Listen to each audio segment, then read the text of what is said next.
Hey everyone, my name is JackFed. If you clicked on this video, it means you want to start watching RuPaul's Drag Race, and I think that's an amazing decision. If you're already a viewer of my channel, this video isn't for you, but you can keep watching if you want. This is a guide to new viewers who want to start watching RuPaul's Drag Race. Maybe you saw it on social media, you saw it on an ad, a loved one watches it, and they want you to get into it. On my channel, I make content centered around RuPaul's Drag Race and the entire culture that surrounds it. So stick around for this guide, and after you watch some of the seasons, come back and watch my content too. Today, I'm gonna go over the show's format and the best seasons to watch when you want to start getting into it, some of the terminology, some of the impact that it's had on pop culture, where to watch it, things like that. I'm uploading this before season 16 comes out, but I feel like this is a pretty universal video that is going to still be relevant a couple years down the line. So sit back, take a deep breath, and get ready to enter the wonderful world of RuPaul's Drag Race. At its most basic, RuPaul's Drag Race is a reality competition show where drag queens come together to compete to be America's next drag superstar. The amount of queens on each season varies, but in more recent seasons, more queens have appeared. Save for any twists and turns, which I'll get to later in the video. Each week, the queens compete in what's called a maxi challenge. Sometimes there are mini challenges at the beginning of the episode to get us into it, but the maxi challenge serves as the main focus of each week. A lot of people who know what a drag queen is but aren't really familiar with RuPaul's Drag Race will probably think that these challenges are just all runways. And while yes, I will get into a list of the maxi challenges and some of them do come down to runways, a maxi challenge can be so many different things and all of the contestants have to be like quintuple threats. There are acting challenges, singing challenges, design challenges, improv, stand-up, roasts, writing and recording verses and becoming a girl group. All of these can and will appear in just one season of Drag Race, and if you want to be America's next drag superstar, you have to excel at all of them. I'll stand by saying that Drag Race is the hardest competition reality show to win because you just have to have so many different skills. It's not like a dating show or even something like Amazing Race or Survivor or Big Brother. It is one of the most dynamic shows on TV, and there's truly nothing else like it. So like I said, each week the queens are set to do a different maxi challenge, and after they do their performance in a maxi challenge, they walk the runway to a different category each week. If you watch the seasons in chronological order or just start with a more recent season, you are going to see these runways and probably be wowed. The runways in the past, they definitely weren't bad, but the expectation level nowadays is insane for this. Some of these queens spend thousands of dollars to make their runways look as good as possible, and it really shows in a lot of them. When I first started watching the show, the runway portion never really interested me, but really quickly you start to get into it and both appreciate the outfits and just the fun commentary that the judges give. After the runway, they head to judges' deliberation, and normally there are 3 top queens and 3 bottom queens of the week. The tops and the bottoms of the week are dictated by challenge performance and their presentation on the runway. They're given some critiques and some pointers. Sometimes they're asked some really hard questions like who should go home and why. It really brings up the drama, super entertaining. And after the judges give their critiques, they deliberate and the queens go back into the workroom where they film a whole separate show called Untucked. Untucked is the behind the scenes show that happens during each episode where they talk about the episodes and just kind of bond. It is wildly simple, but if you want to learn more about the queens and just get more story and maybe even some more drama, it is an amazing show to watch. All of the queens come back to the main stage. Out of the top 3 queens, 1 is announced the winner, and then out of the bottom 3 queens, 1 is announced safe, and then 2 people land in the bottom. The queens who land in the bottom will then lip sync for their lives, which is a lip sync battle while they're both performing on the stage, and the queen who performs better will stay in the competition. Lip syncing is an extremely integral part to drag culture and performance, and the friends that I've shown these lip syncs to, they're like, oh, I don't like that they perform together on stage, but trust me, you get used to it. There's a lot of interaction between the queens and it's wildly entertaining. After the performance, RuPaul tells one queen, Shantae, you stay, and then the other queen is told to sashay away. And that is the Drag Race format at its most basic. There is sometimes a mini challenge, but then there's a maxi challenge, a runway, and then a lip sync for your life. In between, we get amazing interactions with the queens in what's called the workroom, which I mentioned earlier. The workroom is where they spend most of their time. They work on their outfits, they work on their performances. It's where we get most of the interaction and storyline between these queens. And if you keep watching Drag Race, every single Drag Race setting is going to get burned into your mind. If you're a fan of big personalities, ridiculous circumstances, theater and performance in any way, queer culture, learning about queer and POC experiences, fashion, comedy, the color pink, I guess, and so much more, then Drag Race is for you. I think the best season to start with is season 5 of Drag Race. There's really good drama, really good characters. It's an older season, but it holds up so extremely well. It's on Paramount Plus, it's still on Hulu, I believe, and Netflix in a lot of different countries. I would probably say it's one of the trashiest seasons, but it's also Drag Race at its best. And if you get a huge group of people together to watch it, I think you all will have an amazing time. Other seasons that I can recommend, season 6 is a perfect season to watch right after. Seasons 8, 9, 12, and 15 are also really great starter seasons too. The premiere episode format might differ between each of these these seasons because they constantly want to shake it up, but the competition format that I explained earlier, that is the standard. Hey, this is Jack. It's like a week later, but I'm pretty sure I completely forgot to say where you can watch RuPaul's Drag Race season 16, or just the newest season of Drag Race. It depends on where you live in the world, but in the US, you can watch RuPaul's Drag Race season 16 on MTV. Outside of the US and most countries, you can watch the US show on WoW Presents Plus for only like $5 a month. It's a pretty good deal. If you live in the US and you don't have access to MTV or just cable in general, I highly suggest getting WoW Presents Plus. It's really cheap. You get access to all of the international franchise. And then if you get something like a VPN, you're able to watch the US Drag Race. Like I said in the video, other US seasons that are a lot older can be found on sites like Hulu or Netflix, but I think that one also needs a VPN. And Paramount Plus is up to date on all of the seasons. Hope this helps. The only seasons that I think I would avoid from the jump would be seasons 1 and 13. 1 because it's basically a different show, the budget was a lot lower. And season 13, the format that they went with in the beginning is really hard to get into as a new viewer. Actually, scratch that, don't watch season 8 because they do a winner's photo shoot right at the beginning of the season. And that's another warning I'll give you, the later the seasons get, the more easy it is that you'll get spoilers for previous seasons. A lot of the time, the intro of the season will spoil the previous season's winner, so if you don't want that spoiler, just kind of skip ahead to when the queens start entering the workroom for the first time. Also, if you're a fan of Trixie and Katya and want to see the season they're on, they were on season 7. It's a pretty good season. Also, after you start watching these seasons, if you enjoy them, there's international spin-offs and there's All-Stars where queens who didn't win come back to compete again.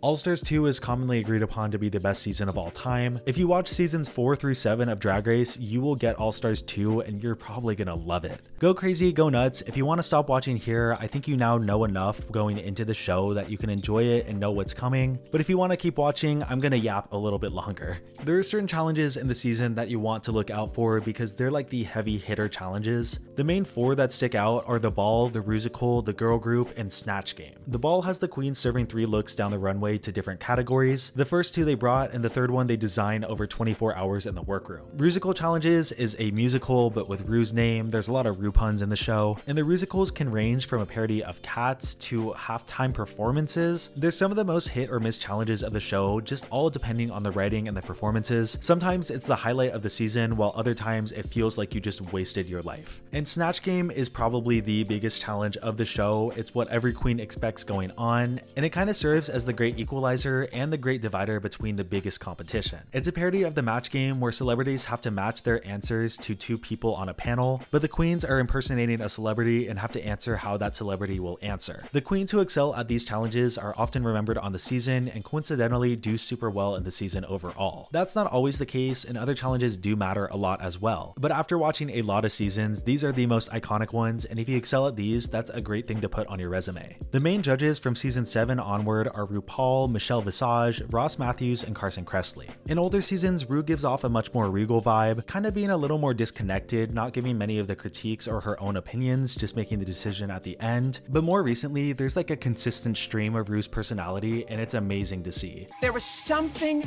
missing from that white thing. You know what it is? That thing. That, oh yes, my pussy is on fire. What did I say about the wheel? It ain't broke. You ain't got to reinvent the wheel? The wheel's already reinvented. You ain't got to reinvent the wheel? She is the one that's in charge, and you feel that, but when she goes a little off her rocker, it is so entertaining. Michelle is kind of the voice of reason, or the one that is going to give it to them the most straight. Sometimes she comes off a little harsh, but it comes from a place of love, and if she gives a critique, 80% of the time, it's for the benefit of the queen, and it makes a ton of sense. Carson Kressley gives a lot of good critiques, and he's also just really funny, and Ross Matthews is also funny, and he does a lot of these analogies that are really long-winded. They're nice to have on the panel, and more recently, T.S. Madison was added, and out of the 3 of them, I love TS the most for sure. But you'll start to pick up on all of the judges' quirks, and sometimes you're going to disagree with the judges, and that's okay. Each week, there's also a guest judge. As the seasons get more modern, the guest judges also get bigger and bigger. The premiere episode normally saves a huge guest judge like Lady Gaga, Ariana Grande, but even after that, people like Jeff Goldblum and Whoopi Goldberg come in too. And that goes to show the impact that Drag Race has had and how many people want to get into the show as well. There's really iconic phrases that come from Drag Race Race that people don't know. You know the phrase "not today, Satan"? That came from Drag Race, and I didn't know that until I started watching the show. And there's extremely iconic stars like Trixie and Katya who got their start on Drag Race, and a lot of people don't even know that anymore. Drag Race is one of, if not the best show out there to build a resume for a drag persona or just you as a person. It's so interesting because on a show like Big Brother or Survivor, your occupation doesn't really matter when you go on the show. But when you're a drag queen going on a drag competition show, it matters even more because you're showcasing your skills and your talents. So people who go on put themselves as a huge risk because they're showcasing their entire brand. If they do poorly or are showcased as a villain or just in a negative light, that can be terrible for their brand. But at the same time, if they do super well or shown as a fan favorite, that makes their brand skyrocket. That's more of the cultural and deep side of things. I talk about that more on my channel, so you can check that out. Other than that, I don't know if I have a lot more that I can say without going super in depth, and I don't want to keep you too long. I think the last thing that I want to say is that though nothing is perfect, Drag Race is the best showcase of queer culture and queer lives that we've seen on TV. There are scripted shows that are great, super wholesome, or just super true to the queer experience, but the way Drag Race showcases its contestants is authentic, real, and in a way that anyone can understand. It gets a little risque at points, but I think it's a show that you can watch with your parents, with your family, because what the show does is have queer people just exist and tell their stories without it needing to be a main point. As a queer person and a gay man myself, I was able to feel seen on the show. I related to so many of these contestants because this was a part of their identity, but it wasn't just the full thing. As it is in real life, there's intersectionality between your race, your sexuality, your gender, and all of those things are showcased on Drag Race, but from the jump, you know that there's no judgment and they're not being used as an accessory. This is just who they are. It's comfortable, it's normalized. As a queer person, it made me feel more comfortable with myself. I learned more about the spectrum of gender, POC experiences, like I mentioned earlier, the intersectionality between people's identities, and it's all done in a way that's not too preachy and it's easy to understand even if you don't identify with any of it. Like I said, nothing is perfect. If you do more research into these queer topics, you're gonna find that Drag Race isn't the be-all end-all of representation. But as a way to get your feet wet and for it to be super normalized in such a natural way, there isn't a better show on TV than Drag Race. And I think that's amazing, and I think Drag Race in general is amazing. You should definitely watch it. Thank you so much for watching. Anytime is a good time to get into Drag Race, and after that, you can watch the international franchises and All-Stars. There's a lot to love. So if you start watching the show and you enjoy it, stick around, come back to my videos, and I'll see you soon with another video.